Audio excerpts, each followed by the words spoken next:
Ryan Donahue from Lure Mayhem. I hope everyone has been safe in this pandemic period that we've had with Corona. Enough about Corona. Today is the first day that we are able to go out and have a fish. It's been a long time coming. We've all been desperate for it, and believe you me, I have been wanting this day for a long time. So I've come down today to the gullies to target wrasse. Wrasse is one of those sort of fish that really do put a smile on my face. I absolutely love them, just purely because of the fact they battle to the bitter end. I often describe it to my friends and loved ones that it's one of those sort of fish that you catch number 50 at the end of the street, and as you're bringing him up, he's trying to get into every single house on the way back. So it really is like that, in the sense of, as you pulled that fish up out of the rocks, he wants to dive back down into his mate's little rock, and then as you pull him out of his mate's rocks, he's now going into his uncle's rock. So it's one of those sort of fish that battle all the way in, and it really is a good fun fish. It's all about sports fishing. You can't keep them, you can't really eat them, they're very bony. So it is, for me, it's all about putting a smile on my face, and that's what I'm here to do today. Believe you me, I think we can all do with a big smile on our faces. So I'm down here with my trusty rod, my nice net, pocket full of lures, and now let's see if I can't pull one out. Okay, first cast, let's see how we can get on.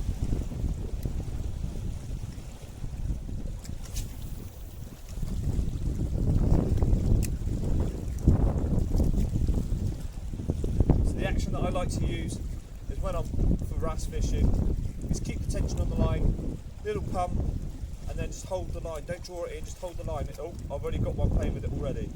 Let's see if I can't bring him in. Oh!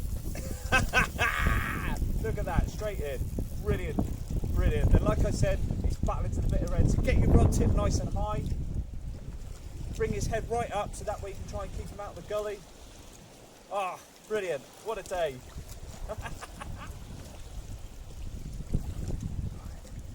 He doesn't feel very big, but still he's battling me all the way in. He just wants to dive down to his mate's house, like I said earlier.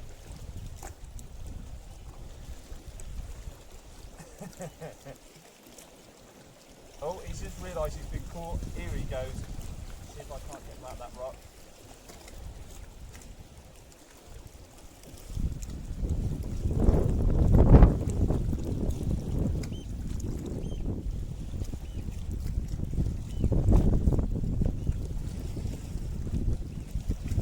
Yeah, it's exactly what we wanted. Nice ballon wrasse.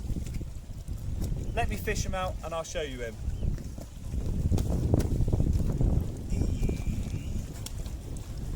Come here. Beautiful colours on him, lovely green wrasse. So as you can see, it didn't take long at all. On a good day you will catch him almost every cast on the bounce. Let me get him out and show you. Sorry about the dodgy camera angles. Unfortunately, I don't have a cameraman because of the pandemic. Let me bring him down. So as you can see, beautiful green colour, caught perfectly in the side of the mouth. Let me bring him out. Let me just dehook him. Ah, a pleasure that I've missed. I am so pleased to be back.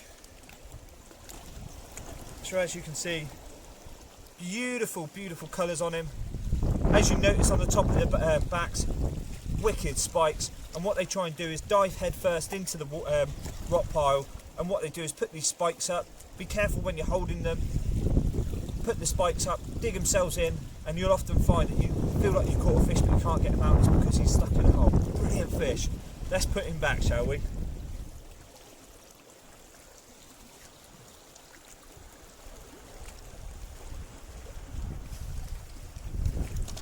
So off he goes.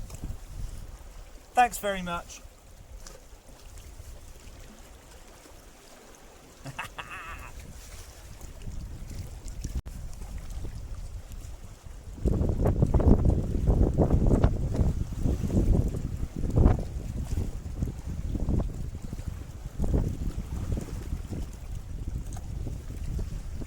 There's the fish, playing with it now. He's on.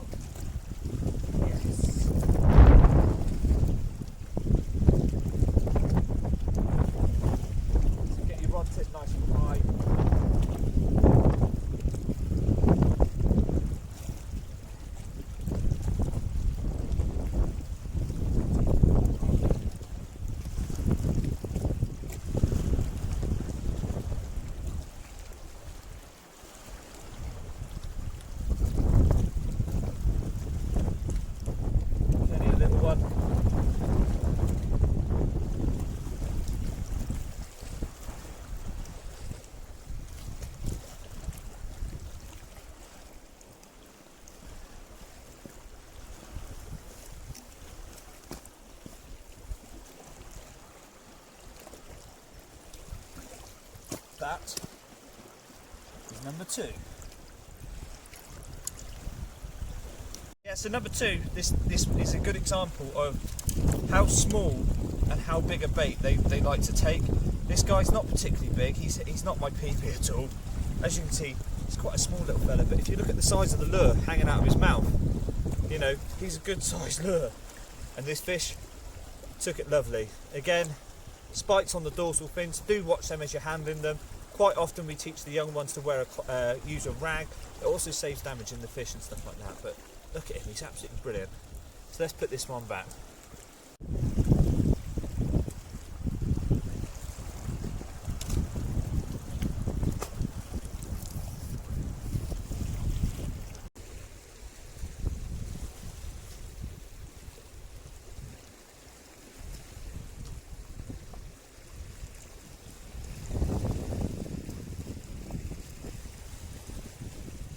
Have a look at the action that I use then. As you'll find, what I tend to do quite a bit is I let it pause, give it a thump, wind in the slack.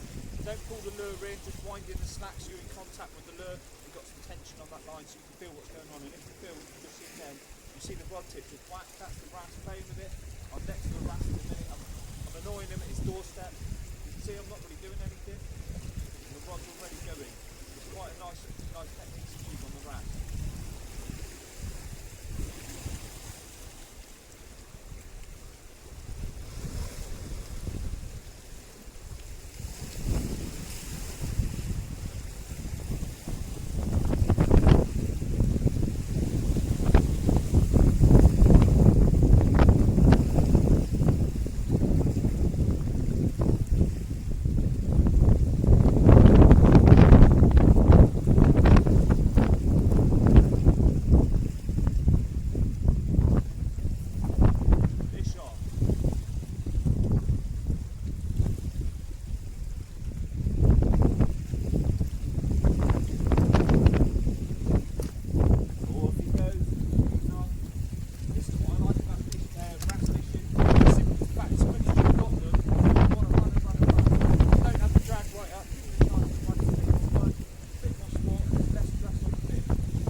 This is number 4.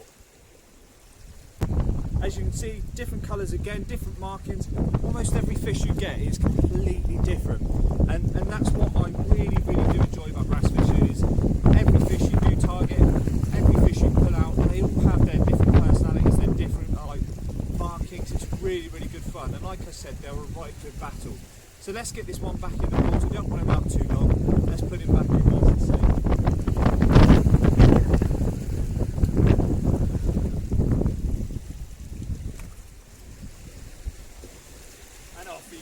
Brilliant. So we've had number 4, let's go get number 5. I'm going to do a little bit less talking, enjoying the fishing a bit more, and let's just hope you enjoy the video.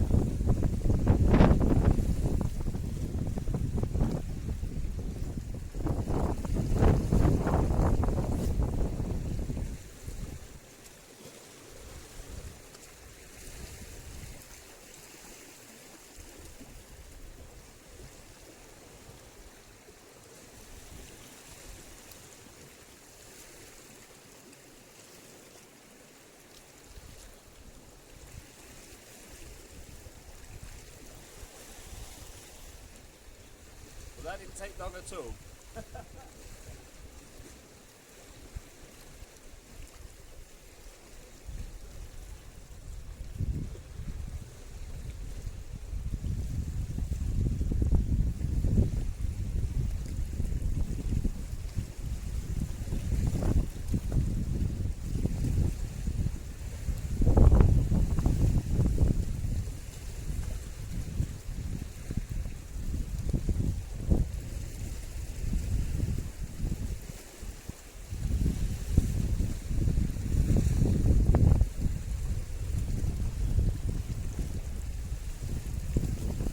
this guy is incredibly small, and he's a perfect fish to show you that you don't have to always go for the smallest of lures, simply because the fact these guys are so greedy, they will literally tackle anything. The lure is almost the size of him. So as you can see, the lure's hanging out of his mouth. You can see the size of the fish. But again, the thing I love about it the most, as you can probably already see, I'm buzzing, I've got a big smile on my face, and it's exactly what we all need. So if you need a good smile on your face, bring yourself down, get in those gullies and do a bit of wrasse fishing. There's nothing better than just having a bit of fun and playing with the wrasse. So another good thing to know about these fish is there's not many fish that have a set of gnashers as good as these. They have a really good set of teeth, better than mine anyway. So let me show you this. Look at that gnashers. So that's often where you tend to hook them, is on the flappy bit of there. You can see they've got quite a pronounced lips, and that's where the best place to hook them is just in the front of the lip, but it does them less damage. What you tend to find is when you use bait, they go behind the actual jawline and stuff like that, and it can actually damage the fish quite a bit. So this is why I do really enjoy lure fishing for them, because quite often you'll always pinch them just in that flabby bit of their lip. Awesome. Let's go put this guy back. He's been great fun. See you later. So that's pretty much the end of the session today. I've had an awesome day. The sun is beating down. It's been absolutely a joy. Plenty of fish, so there's been plenty of smiles. I thought I'd go through a couple of the lures and a couple of bits and bobs that will help you, I hope will help you catch more fish. So some of the lures that I like to use, you've got different styles of lures for wrasse fishing. They all tend to be a similar sort of colour variant though. They're all sort of black, gold, reds and greens sort of coloured, nice deep earthy sort of colours. So these are the sort of the worms that I like to use. This one in particular is made by Yum. You've got different styles out there like wave worms. You've got loads out there. This one's a green and with a red speckle. Then these guys, I absolutely love these. Z-Man prawns. If you've not used them before or used any Z-Man, they're absolutely amazing bits of kit. You watch this. They're well stretchy, they're brilliant. They're also, that's what makes them bite resistant. So the wrasse with teeth, it takes a lot harder to destroy one of these than it does your everyday sort of minnow sort of thing. Absolutely lethal. Scented as well, they absolutely stink, but they work an absolute treat. Good bit of kit then, the Z-Man. Don't put them with other lures because they will make you melt your other lures. So things like these, sort of crustacean sort of looking things, you know, these are really good. You can get different styles of these. Of bug ants, hearts make their own sort of variants, quantum make their sort of variants and stuff like that. These are really good, really good crustacean lure. And then my particular favourite of the day, and this is the one that I have been using today, is black minnow. Black minnow make their minnows, they're ever so deadly. As many of you have probably got plenty of them in your box. There's different variants out there. You've got Parla make their own sort of variants. There's loads of different styles out there. I prefer these simply because they are a lot softer. However, that's their downside for wrasse fishing, and that's why some people say, you absolute nutter, why are you using black minnows for wrasse fishing? Because I like them. I like using them. They are a little bit more expensive, but I do get some really nice results with them. However, you can see by the state of this, they are deadly right. They do, you know, his tail's almost off. That still catch a few more fish though. They do get battered. They do get torn apart, and that's why things like these guys, you get 15 in a pack. They're about £6. The wave worms are even cheaper from Snowbee. They're £3. You've got your Z-Man crabs that come in a pack of 10. They also do a prawn that's also deadly. You know, these guys are about £4, £4.50. You've got bug ants, which are, you know, about £4 or £5 a packet again, but then you can also get the quantum versions that are only £3. Absolutely deadly bit of kit. So the different styles of rig that I use then, just touching on rigs, you've got the direct method, which is basically straight off your line, straight onto your lure, onto a lure clip. So I like using lure clips just so you can quickly take off that lure, you know, quick change around, and it is, instead of having to retie the knot and everything like that, I can put that one down, pick that one up,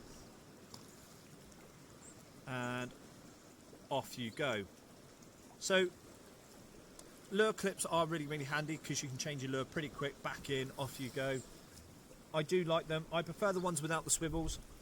Just again, personal preference. I'm not saying I'm the best fisherman in the world, and I'm not saying I'm the worst.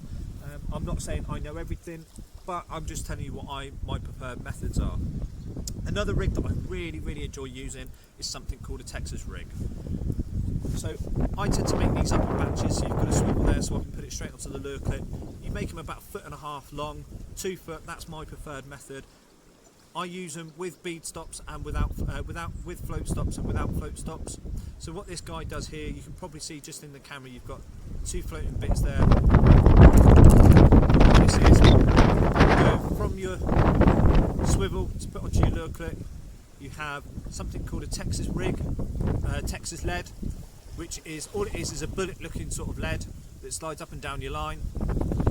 Then you go to a bead, and all the bead does is it saves the knot on the hook. So as the lead's beaten down, these aren't too bad because they're completely tungsten, but if you do go for the lead one, what you tend to find is you have to shave them just a little bit because they have a little bit of a sharp bit inside. Then you've got a weedless hook, which looks something like that. You can't really see it. There you go. So it's shaped differently to a normal hook with the straight shank. This one's got a slight overhang, so what it does, it curls itself and then comes back, and what you'll find is this hook tends to be almost level with the eye, and the reason for that is once you put your lure on, once he's gone through, as you can see, he nicks just in the back of him. So at the minute he's completely weedless, so he'll go through the weeds, but when a fish bites down, it makes that hook nice and proud. Good top tip though for when you are fishing with a weedless hook is just gently pull the lure forward and just nick it in the back, just so the weed doesn't tend to get caught on just on the small part of the hook. So to release it, they have to physically bite down. It doesn't really affect your bite catching. Texas rigs are really good. The nice thing about a Texas rig is simply as you can dictate with a float stop, you can dictate how deep this actually sits off the bottom. So if you imagine now that floats on the bottom, he's about 12 inches off the bottom, but what you can dictate with a float stop, so you move your float stop, here sit 4 inches, 8 inches, 10 inches, and so on. So with a float stop, you can actually dictate how far that lead comes back. The nice thing about this, you've probably seen in a fish tank, what you're imitating is a distressed fish. So if you imagine you've got a rock or something like that in a fish tank, you tend to see fish just go up to the side of it and really rub themselves and braze off and swim off. And it's because they've got some sort of something irritating them.